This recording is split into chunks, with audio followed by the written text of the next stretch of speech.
ایسا بہت زیادہ ہوتا ہے. دو بھائی دو طرف گئے, جانے کے بعد شیخ سے مسئلہ پوچھا, جواب کچھ اور ہے. کسی عالم کے پاس گئے, جواب کچھ اور ہے. عمل کس پر کیا جائے گا؟ یہ ایک گمبھیر صورت ہے. اس کا جواب تفصیلاً میں کچھ دیر بعد دوں گا. ابھی میں صرف یہ بیان کر رہا ہوں کہ فتوے کی یہ پوزیشن بہت زیادہ امپورٹنٹ ہے. میرے بھائی, اب یہاں سبب جو ہے کہ کس پر عمل کیا جائے, یہاں سے اختلاف شروع ہو جاتا ہے. اور یہ اختلاف کوئی نئی بات نہیں ہے. اختلاف آپس میں ہونا مذموم نہیں ہے, اس پر بزد ہو جانا, اس پر اڑے رہ جانا یہ برا. صحابہ کرام رضوان اللہ تعالیٰ علیہم اجمعین کے زمانے میں بھی اختلافات ہوئے. اللہ کے رسول صلی اللہ علیہ وسلم کے زمانے میں بھی اختلاف ہوا. صحابہ کے مابین, دو صحابہ کے مابین اختلاف ہوا. وہ دونوں آپ صلی اللہ علیہ وسلم کے پاس آئے, دونوں نے اپنی بات رکھی, آپ صلی اللہ علیہ وسلم نے جواب دیا, دونوں نے مان لیا, بات ختم ہو گئی. اللہ کے رسول صلی اللہ علیہ وسلم کے زمانے میں اور آپ صلی اللہ علیہ وسلم کے انتقال کے بعد بھی ترنت ابھی آپ صلی اللہ علیہ وسلم کا بھی انتقال پرملال ہوا ہے. ابھی تدفین نہیں ہوئی, ابھی لوگوں نے آپ کو دفن نہیں کیا. ابھی خبر پھیلی ہے کہ اللہ کے رسول صلی اللہ علیہ وسلم کی جان کی روح اس کفس انصری سے پرواز کر چکی ہے. آپ صلی اللہ علیہ وسلم کا انتقال ہو چکا ہے. اختلاف ہوا, اتنا شدید اختلاف ہوا کہ تاریخ اس کو نہیں بھلا سکتی. حضرت عمر نے اختلاف کیا. اہل غیر کی بات میں نہیں کر رہا ہوں. حضرت عمر فاروق رضی اللہ تعالیٰ عنہ نے کہا کہ جو بولے گا کہ محمد کا انتقال ہو گیا ہے, عمر کی تلوار ہوگی, اس کی گردن ہوگی. اختلاف ہونا فطری بات ہے. ہنگامہ مچ گیا مسجد نبوی میں, تمام مسلمان صحابہ وہاں پر موجود ہیں. عمر فاروق نے تلوار اٹھائی, کہا جو یہ کہے گا کہ محمد کا انتقال ہو گیا, میری تلوار ہوگی, اس کی گردن ہوگی. حضرت ابوبکر صدیق رضی اللہ تعالیٰ عنہ کو یہ خبر ملی, دوڑے دوڑے آئے, مسجد نبوی میں کھڑے ہوئے. کھڑے ہونے کے بعد انہوں نے آیت پڑھی, وما محمد الا رسول قد خلت من قبلہ الرسل. آیت پڑھی, آپ نے آیت پڑھی اور کہا, اے عمر, کیا تو یہ چاہتا ہے کہ آپ صلی اللہ علیہ وسلم کی زندگی کو استمرار کیا جائے؟ اور بلکہ ایک تاریخی جملہ اور بھی ہے, انہوں نے کہا کہ من کان یعبد محمد فإن محمد قد مات ومن کان یعبد اللہ فإن اللہ حی لا یموت. اے لوگوں کان کھول کر سن لو, جو یہ کہتا ہے کہ محمد کا انتقال ہو چکا ہے, وہ جو یہ کہتا ہے کہ محمد صلی اللہ علیہ وسلم کا انتقال نہیں ہوا, یہ کان کھول کر سن لے, یہ کان کھول کر سن لے کہ محمد صلی اللہ علیہ وسلم کا انتقال ہو چکا ہے. اور جو یہ سمجھتا ہے کہ محمد کا انتقال ہو چکا ہے, جو یہ سمجھتا ہے کہ محمد کا انتقال نہیں ہوا ہے, وہ یہ کان کھول کر سن لے کہ محمد کا انتقال ہو چکا ہے. اور جو یہ عقیدہ رکھتا ہے کہ محمد صلی اللہ علیہ وسلم کا انتقال ہو چکا ہے, تو وہ یہ عقیدہ رکھے کہ اللہ ہمیشہ سے ہے اور ہمیشہ زندہ رہے. آیت پڑھی گئی, مسئلہ بیان کیا گیا. حضرت عمر فاروق نے کہا کہ مجھے یہ لگا کہ یہ آیت ابھی اتر رہی ہے, یہ حکم ابھی نازل ہو رہا ہے. آیت آئی, فنش, معاملہ ختم ہو گیا, مان لیے سب. میرے بھائیوں, یہ ایک اختلاف ختم ہوا. ابھی زیادہ دیر نہیں گزرا تھا کہ خلیفہ کس کو بنایا جائے, سبوں کو معلوم ہے. میں صرف یاد دہانی کرا رہا ہوں کہ اختلاف یہ نئی بات نہیں ہے. فتویٰ آنا, مسئلہ کا بیان کرنا اور احکام کا بیان کرنا نئی بات نہیں ہے. موضوع میرا خشک ضرور ہے, لیکن میں آپ کو بتانا چاہتا ہوں کہ اس سے آپ کا اسلام مضبوط ہوگا, آپ کا ایمان مضبوط ہوگا, آپ کی نسل کو اس سے راہ ملے گی اگر اس طرح کے مضامین آپ اپنے علماء سے سنا کریں گے. میرے بھائیوں, آپ صلی اللہ علیہ وسلم کی نعش مبارک ابھی دنیا میں ہے. آپ صلی اللہ علیہ وسلم کی وفات کے ترنت بعد پہلا مسئلہ اختلاف آیا سامنے, حل ہو گیا, دلیل پیش کی گئی, حضرت عمر مان گئے, معاملہ ٹھنڈا ہو گیا. پھر اس کے بعد میرے بھائیوں دوسرا مسئلہ یہ اٹھا کہ خلیفہ کس کو بنایا جائے گا.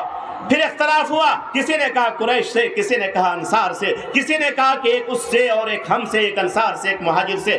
پھر صحابی رسول نے کہا نہیں, الائمۃ من قریش والخلیفۃ من قریش. قریش سے اللہ کے رسول صلی اللہ علیہ وسلم نے فرمایا, میں نے فرماتے ہوئے سنا ہے کہ خلیفہ قریش سے لیا جائے گا, حاکم اور امیر قریش سے بنایا جائے گا. میرے بھائیوں, دلیل آئی, لوگوں نے بات مان لی, معاملہ فنش ہو گیا.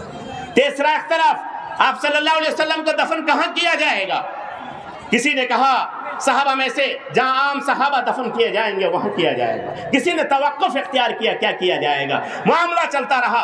اخیر میں صحابی رسول اٹھتے ہیں, کہتے ہیں کہ نہیں, میں نے جناب محمد رسول اللہ صلی اللہ علیہ وسلم کو فرماتے ہوئے سنا ہے کہ انبیاء جہاں پر وفات پاتے ہیں وہیں پر ان کو دفن کیا جاتا ہے. یہ حدیث انہوں نے پیش کی, تمام صحابہ نے مانا. ماننے کے بعد آپ صلی اللہ علیہ وسلم کے جسم اطہر کو وہاں سے ہٹایا گیا, حجرے عائشہ کے اندر وہیں پر قبر کھودی گئی, آپ صلی اللہ علیہ وسلم کو وہاں پر دفن کیا گیا. میرے بھائیو, اختلافات ہونا فطری عمل ہے. آپ صلی اللہ علیہ وسلم کی تدفین ہو گئی, آپ صلی اللہ علیہ وسلم دنیا سے رخصت ہو چکے ہیں, صحابہ کا دور آیا ہے. میرے بھائیو, پہلا حکم نازل ہوتا, اب کیا کیا جائے؟ حضرت ابوبکر صدیق نے کہا کہ دیکھو, بعض لوگوں نے زکوٰۃ دینے سے انکار کر دیا ہے, بعض لوگوں نے زکوٰۃ دینے سے انکار کر دیا ہے. یہ ردہ, صاحب الردہ اور فتنہ ردہ کے نام سے تاریخ میں جانا جاتا ہے. یہ مرتد لوگ ہیں. ان لوگوں نے نماز کو باقی رکھا, توحید کو باقی رکھا, حج اور روزے کو باقی رکھا, زکوٰۃ کا انکار کر دیا. انہوں نے کہا کہ اللہ کے رسول صلی اللہ علیہ وسلم کے دور میں ہم لوگ زکوٰۃ دیا کرتے تھے, اب اللہ کے رسول نہیں ہیں, ہم زکوٰۃ کیوں دیں گے, ہم زکوٰۃ کیوں دیں گے؟ اللہ کے رسول صلی اللہ علیہ وسلم اب اس دنیا میں رہے نہیں, اس لیے اب زکوٰۃ کی ضرورت نہیں. میرے بھائیو, حضرت ابوبکر صدیق نے کہا کہ نہیں, ایسا نہیں چلے گا, بلکہ اللہ کے رسول صلی اللہ علیہ وسلم کے دور میں جو زکوٰۃ دیا کرتے تھے, اللہ کے رسول صلی اللہ علیہ وسلم کے دور میں جو زکوٰۃ دیا کرتے تھے, زکوٰۃ میں جو بکری ملتی تھی, جو اونٹ ملتا تھا اور اس کے ساتھ جو رسی ملتی تھی جس سے باندھ کر لایا جاتا تھا, تو میں وہ بکری بھی وصول کروں گا, وہ اونٹ بھی وصول کروں گا اور اس رسی کو بھی وصول کروں گا. حضرت عمر فاروق آئے. عمر فاروق کہا, لبوں پر بار الہ کس کا نام آیا, جس کے موافقت میں قرآن کی آیتیں نازل ہوتی ہو. میرے بھائیوں, وہ عمر سامنے آتے ہیں, کہتے ہیں ابابکر, کیا آپ نے حکم دے رکھا ہے کہ ان مانعین زکوٰۃ پر جو کہ بظاہر مسلمان ہیں, ان کے خلاف فتویٰ دے دیا جائے گا کہ ان کے خلاف جنگ کیا جائے, قتال کیا جائے, اور مسلمانوں کا جیش, مسلمانوں کا فوج, مسلمانوں کا لشکر وہاں جائے گا, اس سے مقابلہ کرے گا اور لڑ کر کے زکوٰۃ لے آئے گا. ایسا نہیں کیجیے آپ. حضرت ابوبکر صدیق رضی اللہ تعالیٰ عنہ جو کہ فطرتاً نرم دل تھے, اور عمر فاروق جلالی تھے. آپ سبھی جانتے ہیں کہ عمر فاروق جلالی تھے, ابوبکر صدیق نرم دل تھے. لیکن فتوے کا معاملہ آیا, دین کا معاملہ آیا. ابوبکر صدیق رضی اللہ تعالیٰ عنہ نے کہا, اے عمر, کیا تم اسلام لانے سے پہلے بہت شیر ہوا کرتے تھے, اور اسلام لانے کے بعد کیا تم بزدل ہو گئے ہو؟ یہ نہیں چلے گا. بلکہ اللہ کے رسول صلی اللہ علیہ وسلم کے دور میں جو زکوٰۃ دیتا تھا, آج بھی اس کو دینا پڑے گا, اس کے بغیر کوئی چارہ کار نہیں. حضرت عمر فاروق رضی اللہ تعالیٰ عنہ کو بات سمجھ میں آئی, معاملہ حل ہو گیا.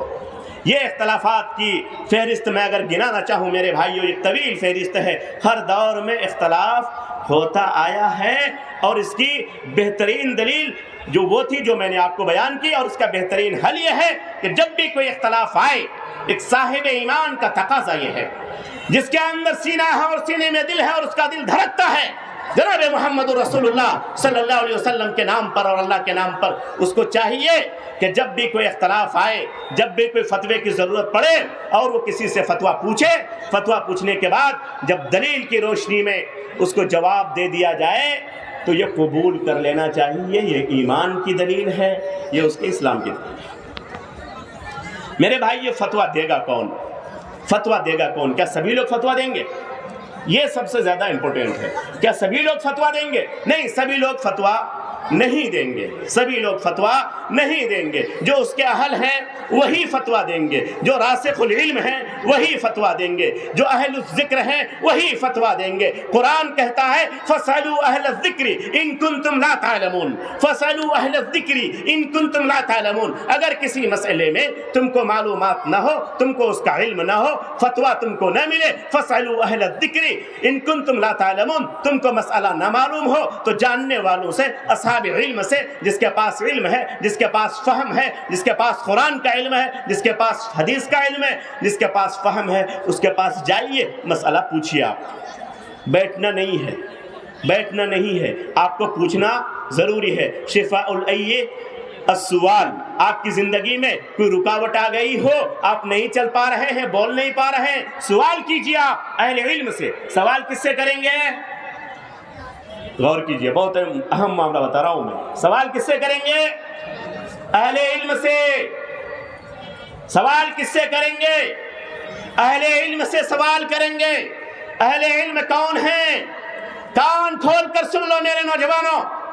اور میں بنگال کی سرزمین پر پوری ذمہ داری کے ساتھ ضلع جمعیت اہل حدیث کے اس اسٹیج سے ببانگ دوحلی اعلان کرنا چاہتا ہوں کہ مسئلہ صرف اہل علم سے پوچھا جائے گا، اہل غیر سے نہیں پوچھا جائے گا.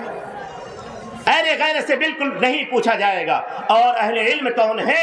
قرآن کریم کہتا ہے انما یخشی اللہ من عبادہ العلماء. انما یخشی اللہ من عبادہ العلماء. اور حدیث میں کیا ہے؟ علماء نبیوں کے وارث ہیں. ان دو چیزوں کو سامنے رکھیے. قرآن یہ کہتا ہے کہ عالم کون ہے؟ انما یخشی اللہ من عبادہ العلماء. عالم وہ ہے، علماء وہ ہیں جو جس کے اندر خشیت ربانی ہو، جو اللہ سے ڈرتا ہو، جس کا ایمان متزلزل ہو. جو اللہ سے ڈرتا نہیں ہو، ایمان اس کے اندر پہاڑوں کے برابر ہوگا، سمندر کے برابر اس کا ایمان ہوگا، زبان اس کی کینچی کی طرح چل رہی ہوگی. رب کعبہ کی قسم، وہ فتویٰ نہیں دے سکتا، وہ عالم نہیں ہو سکتا ہے. عالم ہونے کے لیے دو دلیلیں چاہیے: وہ علم کا جاننے والا بھی ہو اور اس کے اندر خشیت ربانی بھی ہو. علم ہو تو اللہ کا ڈر بھی ہو، دوسری طرف اللہ سے ڈرنے والا ہے، متقی ہے، پرہیزگار ہے، ساری چیزیں اس کے اندر ہے، بہت ہی نیک انسان ہے، کبھی نماز نہیں چھوڑتا، داڑھی پہ کبھی قینچی نہیں لگاتا، کسی کو گالی گلوچ نہیں دیتا، وہ مارکیٹ میں ناشتہ نہیں کرتا ہے، خراب لوگوں کے ساتھ اٹھتا بیٹھتا نہیں ہے، لیکن اس کے پاس علم نہیں ہے، اس سے بھی مسئلہ نہیں پوچھا جائے گا. جس کے پاس علم ہے، خشیت ربانی نہیں ہے، اس سے بھی نہیں پوچھا جائے گا. جس کے پاس خشیت ربانی ہے لیکن علم نہیں ہے، اس سے بھی نہیں پوچھا جائے گا. پہلا بھی آپ کو برباد کرے گا، دوسرا بھی آپ کو برباد کرے گا. اسی لیے میرے بھائیوں، اللہ تبارک و تعالیٰ نے قید لگائی انما یخشی اللہ من عبادہ العلماء. ان علماء سے تم ان علماء سے تم باتیں کیا کرو، اس سے مسئلے پوچھا کرو جو علم بھی رکھتا ہو اور مجھ سے ڈرتا بھی ہو. اگر وہ ڈرے گا نہیں تو منمانی فتویٰ دے گا، اپنے حساب سے فتویٰ دے گا. آپ پوچھیں گے بیڑی پینا چاہیے کہ نہیں، حالانکہ یہ میرا ٹاپک نہیں ہے، مثال دے رہا ہوں. آپ پوچھیں گے مولوی صاحب آپ کے پاس تو علم بہت ہے، آپ بیڑی پینا چاہیے کہ نہیں. اب مولوی صاحب کا مسئلہ یہ ہے کہ چپکے چپکے بیڑی پی لیتا ہے، دوستوں کی محفل میں بیڑی پی لیتا ہے، تو اب وہ کیا کرے گا؟ اگر کہے گا حرام ہے، اگر کہے گا حرام ہے تو کہے گا مولانا آپ کیوں پیتے ہیں، اور فتویٰ ناجائز کا دیتے ہیں. اور اگر کہے گا کہ وہ جائز ہے تو پھر معاملہ اور خراب ہو جائے گا، کیونکہ بڑے بڑے علماء نے اس کو حرام کہا ہے. وہ چپکے سے راستہ نکالتا ہے کہ مکروہ ہے، وہ چپکے سے راستہ نکالتا ہے کہ یہ مکروہ ہے، چونکہ وہ اپنے آپ کو بچانا چاہتا ہے، دین کو بچانا نہیں چاہتا. میں نے صرف مثال دی ہے، کسی پر کوئی کمنٹ نہیں ہے. اسی لیے جب تک وہ عالم ربانی نہیں ہوگا، جب تک اس کے اندر اللہ کا ڈر نہیں ہوگا، تب تک وہ صحیح مسئلہ نہیں بیان کر سکتا ہے. اس لیے میرے بھائیوں، میرے نوجوانوں، مسئلہ پوچھنے سے پہلے اس کے علم کا بھی اندازہ کر لیا کرو، اس کے تقوی کا بھی اندازہ کر لیا کرو. اس کی زندگی میں تقوی نظر آتا ہے، ان کی زندگی میں پرہیزگاری نظر آتی ہے، اور یہ ڈھکی چھپی بات نہیں ہے. آپ کے سماج میں جو نیک انسان ہے، 10 آدمی بولتا ہے کہ یہ نیک انسان ہے. آپ کے سماج میں اگر کوئی خراب آدمی ہے، خواہ وہ مولوی صاحب ہی کیوں نہ ہو، اگر وہ خراب آدمی ہے تو 10 آدمی بولے گا کہ مولوی صاحب تو ہے، علم تو ہے، لیکن تھوڑا پرہیزگار کم ہے. مولوی صاحب ہے، فجر کی نماز نہیں پڑھتا ہے. عام لوگ آ رہے ہیں، نماز پڑھ رہے ہیں، اور جو مولوی صاحب ہے وہ وارث نبی ہے، لیکن فجر کی اذان ہو گئی، مسجد کھچا کھچ بھری ہوئی ہے، لیکن عالم صاحب کا پتہ نہیں.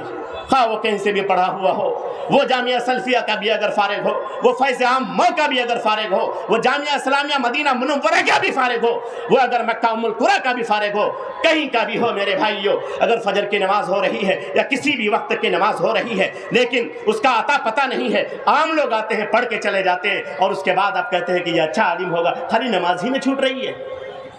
میرے بھائیوں، وہ جو رب سے نہیں ڈرتا اس کے علم سے نقصان تو ہو سکتا ہے، فائدہ نہیں ہو سکتا. میرے بھائیوں، اس ضمن میں آخری بات آپ کو یہ بتانا چاہتا ہوں کہ فتویٰ جب آپ پوچھیں گے، فتویٰ پوچھنے سے پہلے آپ کو، جیسا کہ میں نے بتایا، آپ کو اندازہ ہونا چاہیے اس کے پاس علم کیسا ہے، اس کا تقوی کیسا ہے، نمبر 1۔ نمبر 2، جب 2 آدمی کا فتویٰ کبھی آپ کی زندگی میں آ جائے، جو میں نے پہلے کہا تھا کہ میں بتاؤں گا، اگر 2 آدمی کا فتویٰ آپ کی زندگی میں آ جائے اور اس میں آپ اختلاف پائیں تو آپ کیا کریں گے؟ اطیعوا اللہ واطیعوا الرسول واولی الامر منکم فان تنازعتم فی شیء فردوہ الی اللہ والرسول۔ جب 2 آدمی کا اختلاف آپ پائیں تو آپ کیا کریں گے؟ اطیعوا اللہ واطیعوا الرسول واولی الامر منکم۔ 3 چیزیں ہیں: اللہ کی اطاعت، اللہ کے رسول کی اطاعت، ولی امر کی اطاعت۔ ولی امر کی اطاعت میں یہاں پر ایک بات اپنے طلبہ علم کے لیے اور علماء کے لیے بھی کہنا چاہوں گا، اور عام لوگوں کے لیے بھی، کہ اس میں ایک چیز کو مد نظر رکھیے گا۔ یہ عام لوگوں سے زیادہ خاص لوگوں کے لیے بات میں کہہ رہا ہوں، وہ یہ ہے کہ اطیعوا اللہ تو واضح ہے، اطیعوا الرسول واضح ہے، اولو الامر منکم یہ واضح بہت زیادہ نہیں ہے۔ میں اس ضمن میں ایک بات عرض کروں گا کہ مملکت سعودی عربیہ میں کبار علماء فتویٰ بورڈ قائم ہے، فتویٰ کبار علماء قائم ہے، ایک بورڈ بنا ہوا ہے، حیۃ الکبار العلماء ایک بورڈ بنا ہوا ہے، اس میں بڑے بڑے علماء شامل ہیں۔ کوئی مسئلہ درپیش آتا ہے تو علماء کی یہ کمیٹی فتویٰ دیتی ہے، کوئی ایک فرد فتویٰ نہیں دیتا ہے۔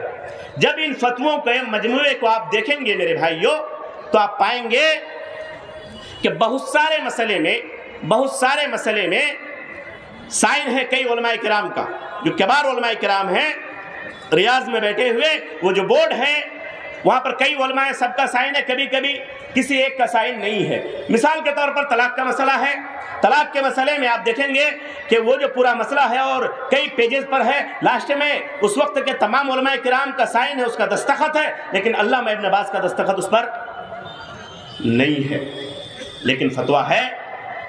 یہاں پر یہ بتایا جانا مقصود ہے کہ حکومت نے اس کو صادر کیا، کمیٹی کی طرف سے وہ صادر ہوا، ایک آدمی کا فتویٰ اس میں نہیں آیا۔ اب یہ ضروری نہیں ہے کہ جس عالم نے فتویٰ نہیں دیا ہو اب وہ الگ سے ایک فتویٰ صادر کرے، یہ اصل میں گمبھیر ہو جاتا ہے۔ آج کی ڈیٹ میں بہت سارے مسائل میں اگر بہت زیادہ الجھاؤ ہو اور جمعیت اہل حدیث کا جو فتویٰ بورڈ ہے، جو دارالفتاء ہے، چونکہ ہم لوگوں کو ہر حال میں جمعیت سے جڑ کے رہنا چاہیے، تو اگر جمعیت اہل حدیث کے بورڈ کی طرف سے کوئی فتویٰ پیش کیا جاتا ہے اور آپ کے پاس کوئی ایسی دلیل ہے کہ اس کے خلاف آپ کو دلیل معلوم ہو، تو وہاں پر بھی آپ کو تھوڑا سا تحمل سے کام لینا چاہیے، اختلاف نہیں کرنا چاہیے۔ اگر 10 علماء مل کر کے کسی آپ کی نظر میں اگر وہ غلط ہے تو وہ ذمہ داری اس کے اوپر ہے، آپ کو چپ چاپ رہنا چاہیے، یا آپ کو یہ گنجائش رکھنی چاہیے اگر آپ کے پاس بھی دلیل ہو، اس کے پاس بھی دلیل ہو، تو وہاں پر یہ کہنا چاہیے کہ میں یہ سمجھ رہا ہوں، وہ علماء وہ سمجھ رہے ہیں، آپ کو جو بہترین دلیل معلوم ہو اس پر آپ عمل کر لیجئے۔ اختلاف نہیں دیکھتے ہیں کیا کرے گا، میرے پاس یہ دلیل ہے اس کو پتہ نہیں، یہ سب نہیں کرنا چاہیے۔ تو یہ بہت اہم چیز ہے کہ خاص طور پر جمعیت کے پلیٹ فارم سے اگر کوئی فتویٰ آ جائے تو اس پر تمام لوگوں کو اتفاق کرنا چاہیے اور کندھے سے کندھے ملا کر اس پر چلنا چاہیے۔ میرے بھائیوں، اخیر میں ایک بات کہہ کر کے میرے پاس پرچی آ چکی ہے، اپنی بات میں ختم کرنا چاہوں گا کہ علماء کی فہرست میں غیر عالم کبھی داخل نہیں ہو سکتے۔ میرے نوجوانوں، کان کھول کر کے سن لو، آج یوٹیوب کا زمانہ ہے، آپ کو فتوے کی ضرورت پڑتی ہے، آپ ترنت گوگل ماسٹر کی طرف چلے جاتے ہیں، گوگل مفتی کی طرف چلے جاتے ہیں، گوگل میں سرچ کرتے ہیں، ترنت یوٹیوب میں سرچ کرتے ہیں اس فتوے کا، اس مسئلے کا فتویٰ کیا ہے، اس کا حکم کیا ہے، سرچ کرتے ہیں آپ گوگل میں یا سرچ کرتے ہیں آپ یوٹیوب میں، ان دونوں جگہوں پر آپ مسئلے کو پیش کرتے ہیں اور جو ملتا ہے وہ فتویٰ ٹھونک دیتے ہیں آپ۔ یہ سراسر غلط ہے، آپ کو پتہ ہی نہیں جو فتویٰ آ رہا ہے کس کی طرف سے آ رہا ہے، اہل سنت کی طرف سے آ رہا ہے، شیعہ کی طرف سے آ رہا ہے، اس کی طرف سے آ رہا ہے، اس کی طرف سے آ رہا ہے، آپ کو پتہ ہی نہیں، آپ نہیں جانتے۔ آج اتنا بڑا فتنے کا دور ہے، آپ کو اپنے عالموں کا پتہ نہیں، ان کی لسٹ آپ کے پاس نہیں ہے۔ ہندوستان میں اگر آپ سے پوچھا جائے کہ آپ 10 بڑے عالموں کا نام بتائیے جس کے علم پر اعتماد کیا جا سکتا ہے، رب کعبہ کی قسم آپ کانپ جائیں گے، پسینہ آ جائے گا آپ کو۔ اور یوٹیوب میں بیٹھ کر کے آپ فتویٰ گیری کرتے ہیں اور لسٹ ڈال کر کے فتویٰ نکال کر کے بیان کرتی ہے، فتنہ کی علامت ہے۔ اسی لیے معتبر علماء کرام سے فتویٰ لیجئے، اور عالموں کو چاہیے کہ پڑھ کر کے فتویٰ دے، مطالعہ کر کے فتویٰ دے، ایسے نہیں کہ دل میں آیا اور آپ نے فتویٰ دے دیا۔ امام دار الہجرہ امام مالک رحمۃ اللہ علیہ